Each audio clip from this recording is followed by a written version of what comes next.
এতিয়া হৈছে আহিন আহিন অহাৰ লগে লগে আহিল শৰৎ আৰু শৰতৰ বুকুচাত আহিল শাৰদীয় দুৰ্গোৎসৱ আৰু আজি হৈছে মহাষ্টমী আজি অষ্টমীৰ দিনটোত মই ৰিংকুমণি বৰুৱাই সকলোকে শুভেচ্ছা জনাইছোঁ আৰু আৰম্ভ কৰিবলৈ লৈছোঁ আমাৰ এই মৰ্ণিং লাইফৰ বিশেষ হিতান্তি আমাৰ সৈতে যিহেতু প্ৰতিদিনে উপস্থিত থাকে জ্যোতিষশাস্ত্ৰবিদ কিৰৈয়া দাদা স্বাগতম জনাইছোঁ ধন্যবাদ নমস্কাৰ আমি ৰাশিফলৰ মাজলৈ যোৱাৰ পূৰ্বে আনদিনাৰ দৰে আজিও গ্ৰহগতিৰ যাত্ৰা সন্দৰ্ভত চাই লওঁ হয় আজি দুৰ্গা পূজাৰ অষ্টমী সকলোকে অষ্টমীৰ শুভেচ্ছা জ্ঞাপন কৰিলোঁ আজি দেৱীক মহাগৌৰী হিচাপে পূজা পাতল কৰা হ'ব গতিকে সকলোৱে মহাগৌৰীৰ পূজা পাতলত অংশগ্ৰহণ কৰক নিশ্চয় দেৱী মাৰ আশীৰ্বাদ লাভ কৰিব পাৰিব আজিৰ দিনটোৰ গ্ৰহগতিসমূহ এনেধৰণৰ বহি আছে শনি মীন ৰাশিত ৰাহু কুম্ভ ৰাশিত বহি আছে আজি চন্দ্ৰ ধনু ৰাশিত লগ্ন আৰু মংগল তুলা ৰাশিত বহি আছে আজি ৰাহু আৰু বুধ বহি আছে কন্যা ৰাশিত আজিৰ দিনটোত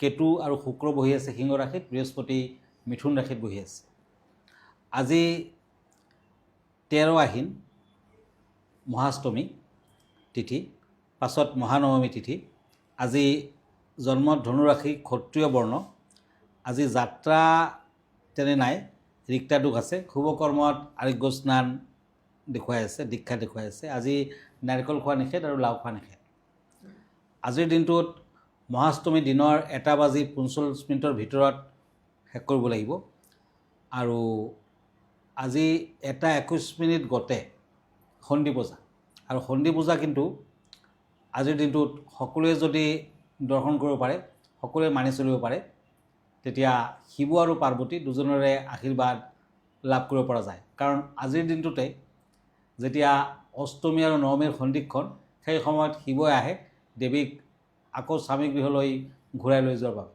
গতিকে এই ক্ষণটো দুজনৰ বাবে মহা আনন্দৰ ক্ষণ আৰু সকলোৱে যদি এই সন্ধি পূজাত অংশগ্ৰহণ কৰে আজিৰ দিনটোত দেৱীৰ অঞ্জলি লয় তেতিয়া কিন্তু গোটেই বছৰটো দেৱীৰ আশীৰ্বাদ লাভ কৰি থাকিব পাৰিব ধন্যবাদ এতিয়া ৰাশিফললৈ গৈছোঁ আজি দুখন কাৰ্ড লৈছোঁ ওৱান্স এণ্ড হেংমেন মেষ ৰাশি এৰিছ কৰ্মৰ ক্ষেত্ৰত নতুন কোনো সমস্যাই দেখা দিব পাৰে বন্ধুৰ পৰা সাৱধান হওক প্ৰেমত ভাল lucky colour red unlucky colour yellow এতিয়া বৃষ ৰাশি টৰাছ শ্বৰ্টছ এণ্ড ওৱান্স এই দুখন কাৰ্ড মতে আৰ্থিক দিশত উন্নতি খৰচা পাতি বৃদ্ধি পাব প্ৰেম আৰু দাম্পত্য জীৱনত অশুভ ফল আজি ব্লু কালাৰ লাকি পিংক কালাৰ আনলাকি এতিয়া মিথুন ৰাশি কাপছ এণ্ড কাপছ জেমিনি বিপদত বন্ধুৰ পৰা সহায় আশা কৰিব পাৰে ব্যৱসায় বাণিজ্যত আশা কৰা মতে ফল নাপায় বিদ্যাৰ্থীসকলৰ শুভ ফল আজি পিংক কালাৰ লাকি হোৱাইট কালাৰ আনলাকি এতিয়া আহক কৰ্কট ৰাশিলৈ কেঞ্চাৰ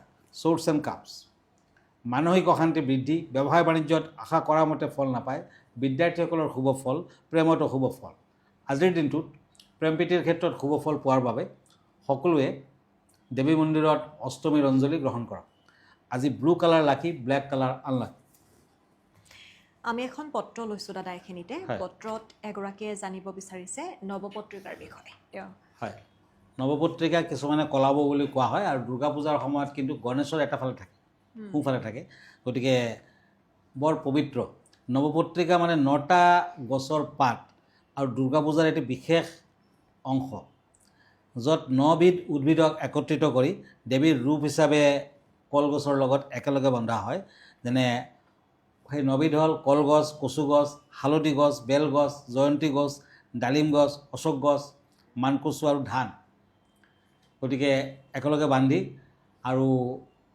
এটা কাপোৰেৰে ঢাকি দিয়া হয় ইয়াক কোনোবাই নৱপত্ৰিকা বুলি কয় আৰু কলাব বুলি কোৱা হয় দুৰ্গা পূজাৰ সময়ত এই নৱপত্ৰিকাক কিন্তু শ্ৰদ্ধাৰে পূজা পাতল কৰা হয় তেতিয়াহে দেৱী জাগ্ৰত হয় দেৱীৰ আশীৰ্বাদ লাভ কৰিব পৰা যায় ধন্যবাদ জনাইছোঁ আমাৰ অনুষ্ঠানটি অব্যাহত থাকিব আমি এইখিনিতে ল'ব বিচাৰিছোঁ এটি চমু বাণিজ্যিক বিৰতি বাণিজ্যিক বিৰতিৰ পাছত পুনৰ উভতি আহিছোঁ আপোনালোকে চাই আছে মৰ্ণিং লাইভৰ এই বিশেষ হিতান্তি দাদা আমি আনকেইটা ৰাশিফলৰ মাজলৈ আগবাঢ়োঁ হয় এতিয়া shorts and edge of shorts সিংহ ৰাশি লিঅ সৰু সুৰা বেমাৰ আজাৰত ভুগিব পাৰে ব্যৱসায় বাণিজ্যত উন্নতি দেখা যায় প্ৰেমত সন্মান হানিৰ যুগ হোৱাইট কালাৰ লাকি পিংক কালাৰ আনলাকি এতিয়া আহক ওৱান্স এণ্ড কাপছ কন্যা ৰাশি এই ৰাশিৰ লোকসকলে আজি উপবাসত থাকিলে ভাল পাব দেৱীৰ পুষ্পাঞ্জলি গ্ৰহণ কৰক আজি ব্যৱসায় বাণিজ্যত উন্নতি বিদ্যাত শুভ ফল ৰেড কালাৰ লাকি, ব্লু কালাৰ আনলাকি।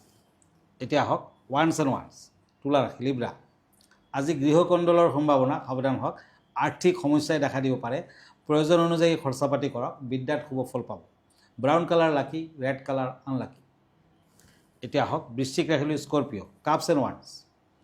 ভ্ৰমণ যুগ আজি বেয়া, কিছু অশুভ, গতিকে ভ্ৰমণৰ যদি আপোনাৰ ইচ্ছা আছে বাতিল কৰক। আজি যান বাহনৰ পৰা সাৱধান হওক, সন্তানৰ প্ৰতি নজৰ ৰাখক। আজি গল্ডেন কালাৰ লাকি, ব্লেক কালাৰ আনলাকি। আমি বিষয়ৰ মাজলৈ আহোঁ দাদা, আজি কেনেধৰণৰ বিষয় আছে?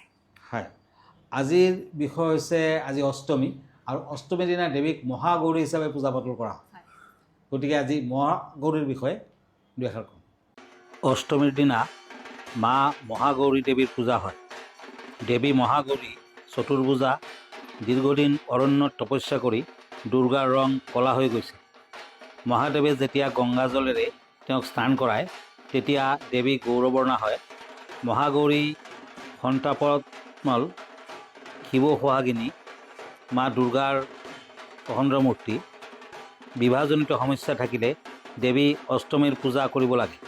শ্বেত বৃষসম শ্বেতাম্বৰ ধৰা শুচি, মহাগৌৰী শুভং দধাৰ্ম হৌদে বহ প্ৰমদ্দা, ইয়া দেৱী সৰ্বভূতেষু মা মহাগৌৰী ৰূপেণ সংস্থিতা, নমস্তস্যৈ নমস্তস্যৈ নমস্তস্যৈ নমা নমঃ। এই মন্ত্ৰেৰে দেৱীৰ পূজা হয়। মা মহাগৌৰীৰ পূজা কৰিলে সমস্ত অশুভ শক্তিক বিনাশ কৰি জীৱন সুখময় আৰু প্ৰেমময় হৈ উঠে। আৰু দুৰ্গা পূজাৰ এই দিনকেইটা অতি উলহ মালহেৰে যিহেতু সমগ্ৰ দেশে পালন কৰে, বিশেষকৈ অসমত এইকেইটা দিনত দেখিবলৈ পোৱা গৈছে শাৰদীয় দুৰ্গোৎসৱক লৈ ঠায়ে ঠায়ে যি পূজা মণ্ডপ আছিল খুব সুন্দৰকৈ তেওঁলোকে আয়োজন কৰিছে। এই ভিডিঅ'টোৰ জৰিয়তে তেওঁ মহাগৌৰীক কিদৰে পূজা পাতল কৰা হয়, আধ্যাত্মিকতাৰ বিষয়ে খুব সুন্দৰকৈ তেওঁ বুজালে। দাদা, আমি আনকেইটা ৰাশিফলৰ মাজলৈ আগবাঢ়োঁ। হয়, এতিয়া পেণ্টাকলছ এণ্ড ওৱান্স, ধনু ৰাশি, চেটেৰিয়াছ। হতাশাৰে দিনটো পাৰ হ'ব। শাৰীৰিক মোটামুটি দূৰ ভ্ৰমণ নকৰিব, সমস্যা আহি পৰিব পাৰে, সাৱধান হওক। পিংক কালাৰ লাকি, চিলভাৰ কালাৰ আনলাকি। এতিয়া ছৰ্ডছ এণ্ড পেণ্টাকলছ, মকৰ ৰাশি, কেপ্ৰিকন। আজি নতুন কাম কাজত হাত দিব পাৰে।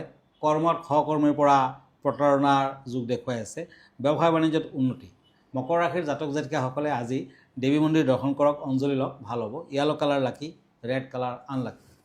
এতিয়া আহক পেণ্টাকলছ এণ্ড পেজ অফ ছৰ্ডছ, কুম্ভ ৰাশি, একুৰিয়াছ। পৰিয়ালৰ কোনো সদস্যৰ অসুখ বিসুখৰ সম্ভাৱনা, অৰ্থব্যয়, আশা কৰা মতে আজি ফল নাপায়। আজিৰ দিনটোত ব্লু কালাৰ লাকি, গ্ৰীণ কালাৰ আনলাকি। এতিয়া আহক মীন ৰাশিলৈ, ওৱান্স এণ্ড কাপছ।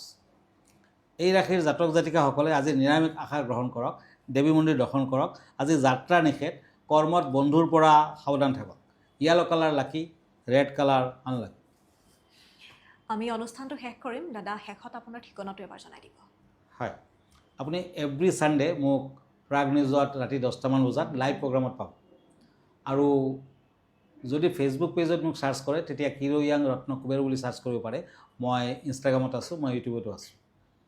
আমাৰ ঠিকনা astrologer Kiro Yang, Ratna Kuber gems and jewellery, Manipuri Basti, Paltan বজাৰ, গুৱাহাটী 7। ফোন নম্বৰটো হ'ল 9085949309। আৰু এটা নম্বৰ হ'ল 8822911171। আমাৰ ইমেইল এড্ৰেছটো হ'ল kiroyangastrologer@kiroyang.com। ধন্যবাদ, নমস্কাৰ। আৰু এইখিনিতে অনুষ্ঠানটিৰ পৰা মই ৰিংকুমণি বৰাইও বিদায় লৈছোঁ। ধন্যবাদ।